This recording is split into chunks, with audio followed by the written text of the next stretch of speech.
আপনি চাহিদা পূরণ করে ক্লান্ত হয়ে যাবেন। চাহিদা এমন একটা খারাপ জিনিস, আপনার একটি চাহিদা পূরণ হতে হতে আরেকটি চাহিদা এসে আপনাকে করানোর ভেতর যায়। আপনি প্ল্যান করছেন যে এ মাসে আমি এইভাবে চলবো, আমার এত টাকা আর্ন হবে, এত টাকা খরচ করবো, এভাবে চলবো। দেখবেন মাসের 10 তারিখ যেতে না যেতেই আপনার আরেকটা সমস্যা বা প্রবলেম এসে আপনার দরজায় করা নাড়বে। তখন আপনার যে জিনিসটা করতে চাইছিলেন, যে টাকাটা জমিয়েছেন, তার 3 গুণ কি 10 গুণ টাকা আপনার ওই প্রয়োজনে ব্যয় হয়ে যাবে এবং আপনি 5 মাসের ক্রাইসিসে পড়ে যাবেন। এটা আমি অনেকবারই মিলিয়ে দেখছি। একটা প্ল্যান করছি যে এভাবে নয়, এভাবে করব, তখন দেখা যাচ্ছে চাউলের বস্তা ফুরিয়ে গেছে।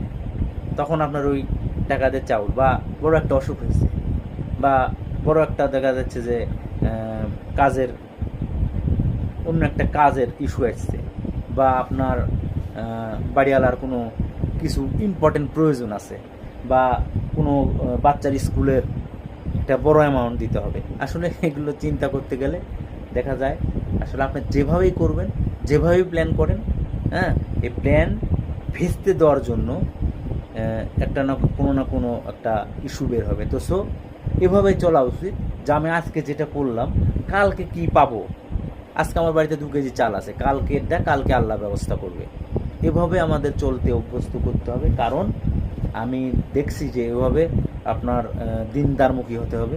আজকে খেলাম, কালকে আল্লাহ খাওয়াবে, এরকম একটা আল্লাহ সুবহানাহু ওয়া তাআলার উপর ইঙ্গিত করে আল্লাহ সুবহানাহু ওয়া তাআলাকে আল্লাহ সুবহানাহু ওয়া তাআলার কাছে চাওয়া, আল্লাহ সুবহানাহু ওয়া তাআলা চালাবেন, আল্লাহ সুবহানাহু ওয়া তাআলার উপরে ছেড়ে দিয়ে এভাবেই আপনাদের জীবনযাপন আমাদের করা উচিত। এই হচ্ছে অবস্থা। আমি আমার কথা আমি বলি, আমার কতক সময় হাতে টাকাই থাকে না। দোকানে চেম্বারে যাই, 2-4টা রুগী দেখি যে কোনো দিন সন্ধে লেগে যাচ্ছে, 1 টাকাও বেচা কিনে নেই।